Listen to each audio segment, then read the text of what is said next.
आशा की ज्योत मैथिली कार्यक्रम में हम अहाँक स्वागत आर एक बेर कर रहल छी। तहन नेह सँ भरल अपन भाई के नमस्कार स्वीकार करूं। नमस्कार।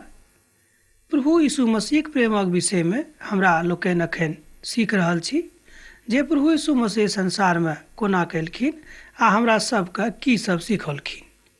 एहिसँ पहिने हमरा लोकनि आजुक अध्ययन आरंभ करी और एकटा छोट प्रार्थना कऽ लै छी।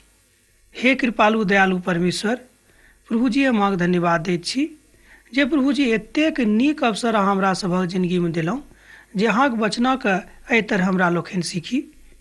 प्रभु जी हमर श्रोता भाई बहिनीक ऊपर अहाँ विशेष रूपे दया करूँ प्रभु, जाहिसँ हुनका जीवन में जतेक तरहक तकलीफ छनि बा कोनो तरहक परेशानी छनि ओहि सबटा प्रभु अहाँ दूर कऽ दियौक। एहि छोट प्रार्थना के हम अपन उद्धारकर्ता यीशु ख्रिस्त के नाम से मांग रहल छी, आमीन। अब हमरा लोकनि आजुक अध्ययन आरंभ कर रहल छी। एहि अध्याय के आरंभे प्रभु यीशु मसीह के परीक्षा से होइत अछि। अब कथा अछि जे हुनक परीक्षा किएक कयल गेलनि आर प्रभु यीशु मसीह के परीक्षा के किएक आवश्यकता पड़ि गेलैक। प्रभु दयावान छथि। अहाँ अपन आत्मिक जिंदगी के ऊपर विचार करियौक। याकूबक पोथी में बड़ स्पष्ट जकाँ बतायल गेल छै जे परमेश्वरक परीक्षा नहि करबाक चाही। इब्राहिमक परीक्षा परमेश्वर केने रहत आ ओ परीक्षा में सफल घोषित कयल गेलाह। शैतानक एहि बातक ऊपर पूर्ण विश्वास रहनि जे ओ प्रभु यीशु मसीह के परीक्षा में गिरा देत, मुदा हुनक जे ई मनसा रहनि से पूरा नहि भेलैक। हमरा लोकनि आगाँ एहि तरह देख सकैत छी। तहन आत्मा प्रभु यीशु मसीह के जंगल में लऽ जाइत छैक आ हुनक परीक्षा कयल जाइत छैक। एहि बातक अहाँ मत्ती के रचल सुसमाचार तकर 4 अध्याय के 1 पद में देख सकलहुँ हैं। तहन दोसर पद में एहि तरह बतायल गेल छैक, जहन ओ 40 दिन आ 40 राति उपवास कऽ चुकलथि तहन हुनका भूख लागलनि। एहि बातक हमरा लोकनि खूब नीक जकाँ सीखी तऽ नीक रहत। एहिठाम हमरा लोकनि एक बातक सीख सकैत छी जे हुनक परीक्षाक अवसर आबि गेलनि, अर्थात एहि द्वारा आबि गेलनि जाहिसँ ओ पिता परमेश्वरक राज पसराबे में खूब परिपक्व बनि कऽ संसार में फिरथि, जाहिसँ हमरा लोकनि उद्धारक बाटक दिस खूब नीक जकाँ जाँच सकी। मत्ती के रचल सुसमाचार तकर 4 अध्याय के 3 पद में एहि तरह बतायल गेल छैक।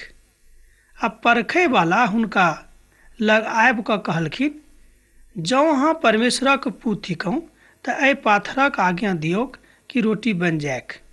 देखियौ कोन कोन तरहक परीक्षा हुनका लेवल गेलनि। एना कहियौ हुनक परीक्षा कोन कोन तरह से कयल गेलनि। एहि तरहक परीक्षा आदमोक जिंदगी में आबैत रहेक। ओ पहिल परीक्षा दैहिक रहेक। एहिठाम हमरा लोकनि देखैत छी दैहिक, मानसिक आ शारीरिक हर तरहक परीक्षा हमरा सभके होइत अछि, मुदा एहि सबटा परीक्षा में हमरा सबके सफल होयबाके आवश्यकता अछि। हमर मित्रवर एहि बातक अहाँ कनिक विशेष रूप में ध्यान दियौक कि जँ अहाँ वा हम एहि तरहक परीक्षा में सफल नहीं होइब तऽ प्रभु से हमरा लोकनि किछो नहीं सीख सकलहुँ हैं। अब प्रभु यीशु के परखे वाला कहलनि जे अहाँ पाथरक रोटी बना दियौक। पहिल यूहन्ना पोथी में 2 अध्याय के 15 आ 16 पद कहैत अछि जे आजुक दिन में विश्वासी लोकनि एहि तरहक परीक्षा में बड़ जल्दी फंसे वाला छथि। हमरा लोकनि देखियौ कहियो कहियो कोनो बातक देख कऽ एना बुझियौ कि दुनिया के झकझकौआ के देख कऽ हमरा लोकनि तुरंत ओहि तरफ मुड़ैत छी आ कहैत छी कि यौ ई भक्ति के जिंदगी से की फायदा होइत। देखियौ अमुक आदमी के कतेक नीक सँ रहैत छथि, हमरा सब तऽ बड़ तकलीफ में छी, एहि भक्तिक जिंदगी से की फायदा हैत। एहि तरहक भावनाक लऽ कऽ हमरा लोकनि जियैत रहैत छी। की भावना नीक अछि? कनि अहाँ अपना ऊपर सोचि कऽ देखियौ आ ध्यान दऽ कऽ देखियौ। मुदा परमेश्वर चाहै छथि कि जे व्यवस्था पिता परमेश्वर हमरा सभक लेल कयने छथि ताहि व्यवस्थाक अनुसार हमरा लोकनि एहि संसार में रही। ताहि अवस्था में जँ हमरा लोकनि रहब तऽ प्रभुक प्रेम से कहियो वंचित नहीं भऽ सकलहुँ हैं। देखियौ एहिक लेल हमरा लोकनि पवित्र पोथी बाइबलक अध्ययन आरंभ कयने छी। मान लियौ कि आरंभ करलाक बादो जो हमरा लोकनि एहि सबटा बातक नहि सीख सकैत छी, तेना कहियो हमरा सभक आरंभ नीक नहि भेल। पवित्र पोथीक एकटा विद्वान कहैत छथि कि मान लियौ अहाँ खूब नीकसँ पवित्र पोथीके पढ़नाइ वा मनन करनाइ आरंभ कऽ चुकल छी, एहिके बादो जँ ई छोट छोट बातक नहि बुझैत छी तऽ नीक नहि अछि। तैँ हम कहैत छी जे व्यवस्था पिता परमेश्वर हमरा सभक लेल देने छथिन ओहि व्यवस्थाक अनुसार हमरा सब गोटेके चलबाक चाही। 4म पदमे परीक्षा लेबऽ वलाके बड्ड नीक उत्तर प्रभु यीशु मसीह दैत छथि। मुदा ओ उत्तर दैत छथि कि लिखल छैक कि मनुख खाली रोटिएसँ नहि मुदा परमेश्वरके एक एक वचनसँ जीवित रहतीक। जँ अहाँके लग पवित्र पोथी अछि तऽ हमरा सङ्गे अहूँ खोलि कऽ देखियौक। ओहिठाम लिखल गेल छैक 4म अध्यायके 4म पदमे, मुदा ओ उत्तर देलखिन, वा ओहिठाम लिखल छैक मनुख खाली रोटिएसँ नहि मुदा परमेश्वरक एक एक वचनसँ जीवित रहतैक। आ हुनक परीक्षा लेबऽ वलाक लेल ई बात बड्ड कठिन रहैक। एहि बातक उत्तर हुनका लग नहि रहनि। तहन ओ बुझि गेला कि हम प्रभु यीशु मसीहके पराजित नहि कऽ सकैत छी। एही तरह मित्रवर हमरो सभक जिंदगी रहबाक चाही। जँ हमरा लोकनि खूब कठिनाइसँ जिंदगी बिता रहल छी तऽ कोनो बात नहि, मुदा हमरा सब जँ पिता परमेश्वरक संगे छी ती बातक अहाँ खूब नीकसँ बुझियौ कि शैतान कहियो अहाँके नहि हरा सकैत अछि। मुदा शैतानक कोनो चाल अहाँके जिंदगीमे कारगर नहि होइत। भऽ सकैत छै जे कनेक कालक लेल शैतान अहाँके परेशान कऽ देत, ओ शैतानी करत, मुदा परमेश्वर जहन अहाँके संगे साथ अछि तऽ एहि बातसँ कहियो अहाँके हानि नहि पहुँचत। किएक तऽ पवित्र पोथी बाइबिलमे एहि बातक बतायल गेल छै। प्रभु यीशु मसीह कहै छथि कि जाबत धरि अहाँ एहि संसारमे छी ताबत धरि हमर प्रेम अहाँके संग रहत आ सब दिन हम अहाँके रक्षा रखवाली करैत रहब। मुदा मत्तीक रचल सुसमाचार तकर 4म अध्यायके 5म आ 6म पदमे हमरा लोकनि एहि विषयक ऊपर देख सकलहुँ हैं। किएक तऽ अहाँके विषयमे पवित्र पोथीमे लिखल अछि जे ओ अहाँके लेल स्वर्गदूतक आज्ञा देथिन और अहाँके हाथे हाथ उठा लेता, मुदा एना बुझियौ कि अहाँके पाँवमे ठेस नहि लागैक। एहि तरहके ओ बताबैत छथि जाहिसँ प्रभु यीशु मसीह गिरैक, मुदा ई बात कहियो संभव नहीं रहेक। मत्तीक रचल सुसमाचार तकर 4म अध्यायके 7म पदमे एहि तरह बतायल गेल छैक। प्रभु यीशु मसीह उत्तर देलनि जे ओ पवित्र पोथीमे यहू बातक सेहो लिखल गेल छैक जे अहाँ अपन प्रभु परमेश्वरक परीक्षा नहीं करब। हमर मित्रवर, हमरा लोकनि कहियो कहियो पिता परमेश्वरक परीक्षा लेनाइ आरंभ कऽ दैत छी। देखियौ ई कतेक पैघ गलती अछि। तैँ ओ एहि बातक बुझैत रहत। एहि द्वारा प्रभु यीशु मसीह हमरा सब गोटेके शिक्षा दैत छथिन जे कहियो हमरा सब पिता परमेश्वरक परीक्षा नहि लिए तऽ बड्ड नीक होइत। प्रभु यीशु मसीह एहिठाम एहि तरहक व्यवस्था करैत छथि कि एहि पोथीमे जतेक बात लिखल गेल छैक ओहि सबटा बातक प्रमाणिकता हुनक भक्त लोकक लेल भऽ जायक। जँ अहाँ भक्त लोकक संगे एहि सबटा बातक देख रहल छी तऽ अहाँ बुझि सकलहुँ हैं कि पिता परमेश्वर कतऽ छथि। ओ छल मानसिक आ शैतानक हुनक समस्त संसारक राजक देखा कऽ कहलनि कि जे अहाँ हमर बातक जँ अहाँ मानब तऽ हम अहाँके संपूर्ण संसारक वैभव दऽ देब। उत्पत्तिक पोथी तकर 3 अध्यायके 5म पदमे हमरा लोकनि एहि बातक अध्ययन कर चुकलहुँ हैं। एहि तरहक प्रलोभन देखा कऽ ओ हुनका कहलखिन कि संसारक सबटा बात हम अहाँके दऽ देब जँ अहाँ हमरा मानब आ हमरा सामनामे जँ अहाँ झुकब।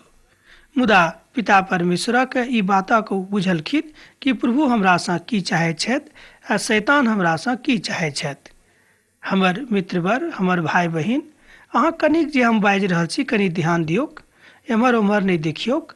किएक तऽ प्रभु अहाँसँ चाहैत छथि कि जे अहाँके बनौनिहार छथि हुनका दिस कनिक अहाँ ध्यान दियौ। ओ अहाँसँ जे चाहैत छथि वएह अहाँ काज करियौक।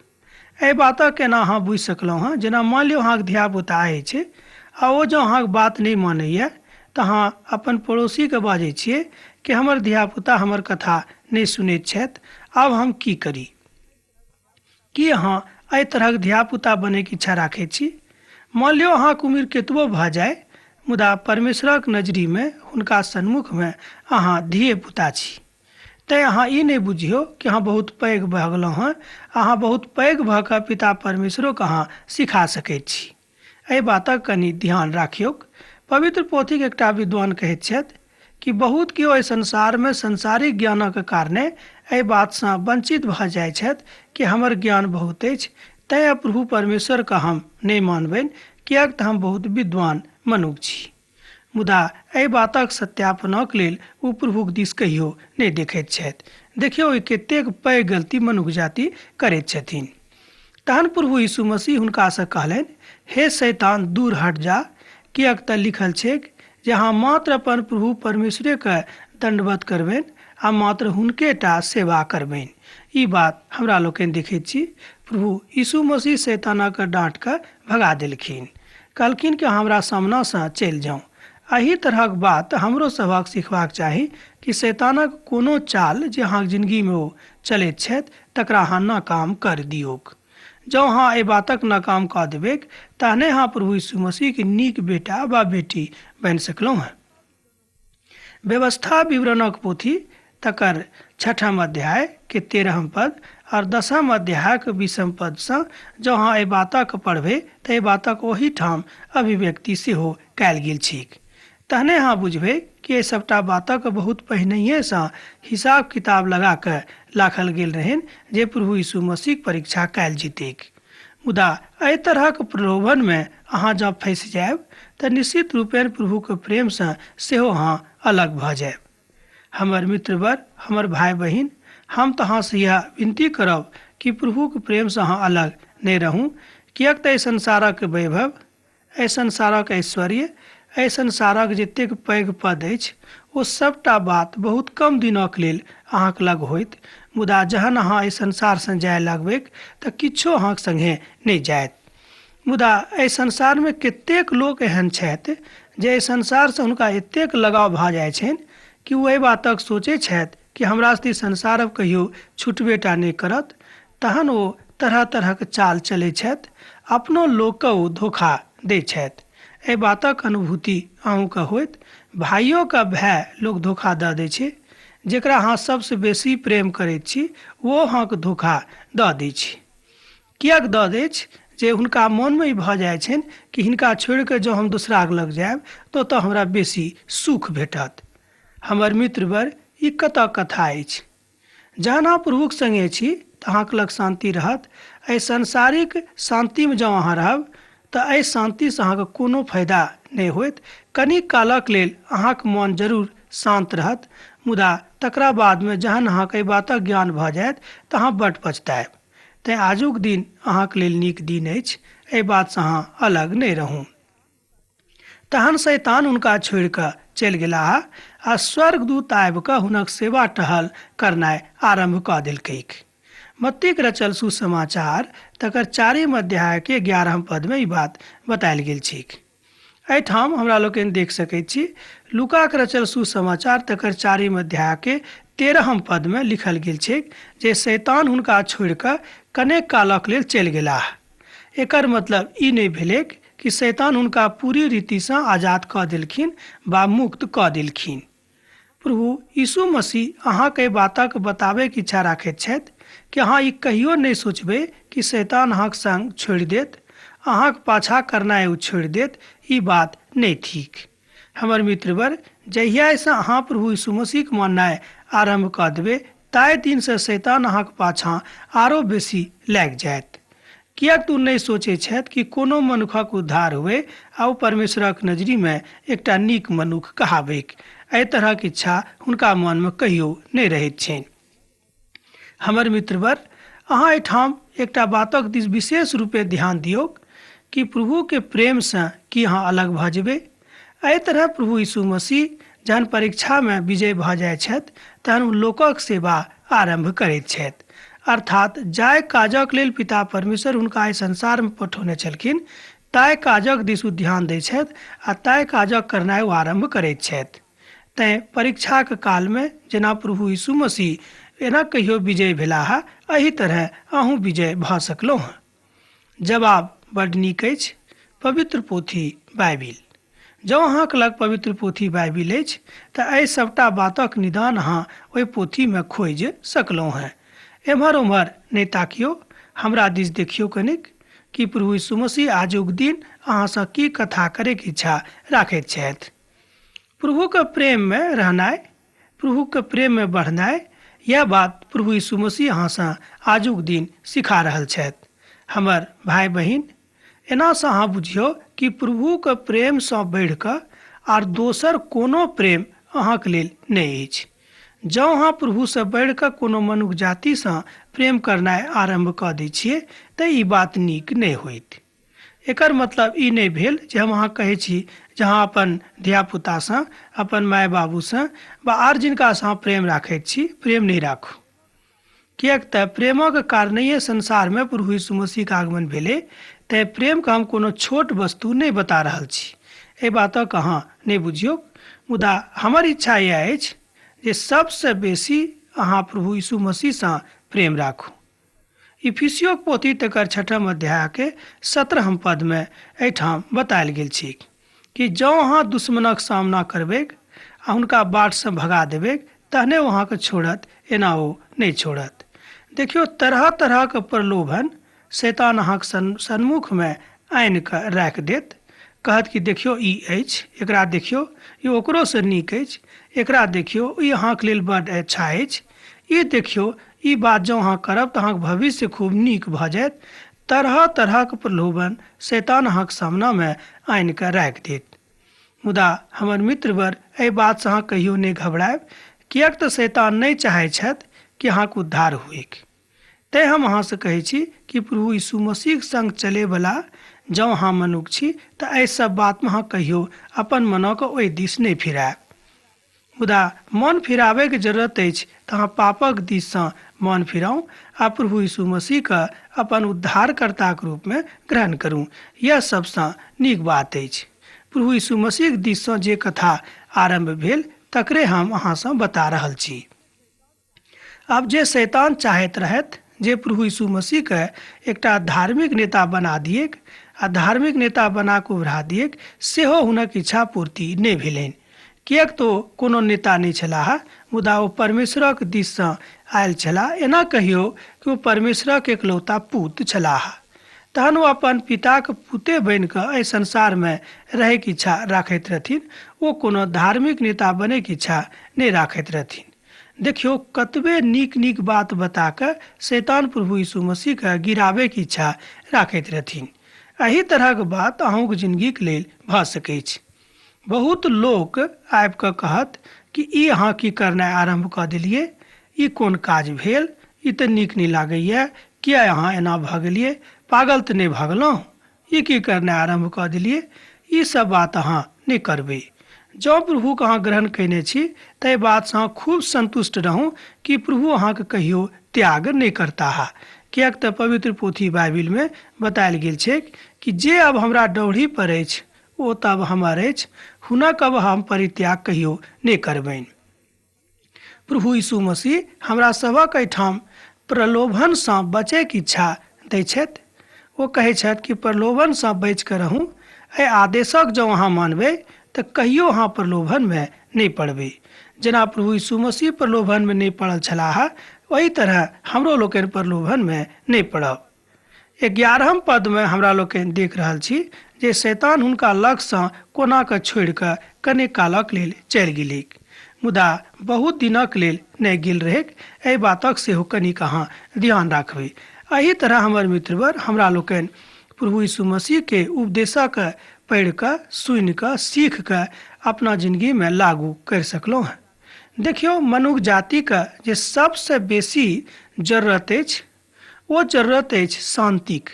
हम कतबे लोकके जानै छियनि जिनका लग धन सम्पत्ति पद सब किछु छनि, मुदा धियापुता सेहो छनि, सब तरहक बात छनि, एहिके बादो हुनका जिन्दगीमे शान्ति नहि छनि। हम एहन बहुत लोकके देखने छियै वा जानै छी। मुदा शान्ति दिअवला प्रभु यीशु मसीह छथि, जे हाथ खोलि कऽ कहै छथि कि यौ हमर धियापुता, हमरा लगसँ अहाँ शान्ति लऽ जाउ। जँ अहाँ प्रभुके लगसँ शान्ति लऽ जायके इच्छा राखै छी तऽ प्रभु यीशु मसीहके अपन उद्धारकर्ताके रूपमे ग्रहण करू। एहिठाम देखियौ यूहन्ना बपतिस्मा दिअवला तब पकड़ाइत छथि, हुनका आगाँ लोग बंदी गृह में लऽ जाइत छनि। एहि कथाक सत्यापनक लेल अहाँ 12 आ 13 पदक अध्ययन बड्ड नीकसँ करि सकलहुँ हँ। ओ जहन एहि बातक सुनलखिन जे यूहन्ना बंदी बनायल गेला है, तहन ओ ओतऽ जाकऽ एहिठाम कहियो कफरनहूमसँ झीलक कछार पर जे जबूलून आ नप्ती के क्षेत्र में अछि ओतऽ रहऽ लागलखिन। मत्तीक रचल सुसमाचार तकर 4 अध्याय के 12 आ 13 पद में अहाँ एहि बातक पढ़ि सकलहुँ हैं, एहि बातक ऊपर मनन सेहो करि सकलहुँ हैं। चारों सुसमाचारक रचना आपन आपन ढंग से अलग अलग रीति से ईश्वरक प्रेरणा में आ महिमा में अभिव्यक्त कयल गेल छैक। जेना हम पहिने अहाँ से कहने छलहुँ हैं कि 4टा सुसमाचार थिक। एहि 4टा सुसमाचार में मत्तीक रचल सुसमाचार पहिल सुसमाचार थिक, जाहि बातक हमरा लोकनि अखन अध्ययन करि रहलहुँ हैं। अर्थात कफरनहूम से प्रभु यीशु मसीह अपन लोकक सेवा करनाइ आरंभ करि देलखिन, जाहि कारण जे बात यशाया भविष्यवक्ता कहने रहत पूरा हुएक। जबूलून और नप्तानीक देश के झीलक कछार पर यरदन नदी के पार गैर यहूदी गलीली के केओ अन्हार में बैसल छलाह, जे ओ सब एकटा बड्ड पैघ इजोतक देखलथि जे मृत्युक देश छाँ में बैसल रहत। हुनका ऊपर एकटा इजोत चमकलैक। एहिठाम हमरा लोकनि देखैत छी जे प्रभु यीशु मसीह लोकक सेवा आरंभ करैत छथि।